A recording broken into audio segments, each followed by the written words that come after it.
కొత్త బిచ్చగాళ్లకు పొద్దురు కదా అన్నట్టు ఇలా కాంగ్రెస్ పార్టీలో కొత్త వాళ్ళు వచ్చారు కాదు. వాళ్ళందరూ రాహుల్ గాంధీ నమ్మి పనిచేస్తున్నారు. కర్ణాటకలో జరిగిన సంఘటనను నేను తీవ్రంగా ఖండిస్తున్నా. ఇది మంచి పద్ధతి కాదు.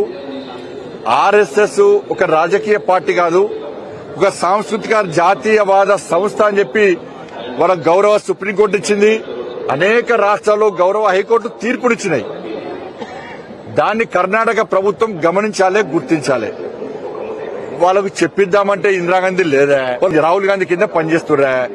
ఇందిరాగాంధీ అంతర్జాతీయ వేదికల మీద అనేక సందర్భాల్లో ఇందిరాగాంధీని గారిని ప్రశ్నించినప్పుడు మీ దేశంలో క్రమశిక్షణ గల దేశభక్తి గల సంస్థ ఏది అంటే, మా దేశంలో భారతదేశంలో క్రమశిక్షణ గల దేశభక్తి గల దేశం కోసం పనిచేసినటువంటి సంస్థ ఆర్ఎస్ఎస్ అని చెప్పినటువంటి వ్యక్తి ఇందిరాగాంధీ. అంతెందుకు, అదే కర్ణాటక రాష్ట్రంలో ముఖ్యమంత్రి గారు కర్ణాటక ముఖ్యమంత్రికి అప్పీల్ చేస్తున్నాను. మీ శివకుమార్ గారిని అడుగు. అసెంబ్లీ వేదికగా నమస్తే సదా వచ్చలే మాతృభూమి అని చెప్పి ఆర్ఎస్ఎస్ ప్రార్థన గీతాన్ని ఆలపించినటువంటి శివకుమార్ గారిని ఆర్ఎస్ఎస్ ఎటువంటి సంస్థనో తెలుసుకోమని చెప్తున్నా. ఇవాళ మీరు ఆ ఆఫీసర్ ను సస్పెండ్ చేసినంత మాత్రాన మేము కుంగిపోం.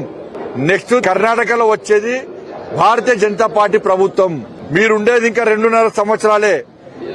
మీరు సస్పెండ్ చేస్తే రేపు భారతీయ జనతా పార్టీ ప్రభుత్వం వచ్చిన తర్వాత 2.5 సంవత్సరాల జీతం ఇస్తాం, ఆయనకు ప్రమోషన్ కూడా ఇస్తాం. కోర్టు తీర్పు అనుగుణంగా తప్పకుండా ప్రమోషన్ కూడా ఇస్తాం.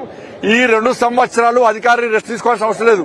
ఆయన సంఘ పని చేస్తాడు, సంఘ కార్యం చేస్తూనే ఉంటాడు, అనేక శాఖలను నిర్మిస్తాడు ఇవాళ. కాబట్టి ఏం ఇబ్బంది లేదు. వాళ్ళకి అందరికీ అండగా ఉంటాం.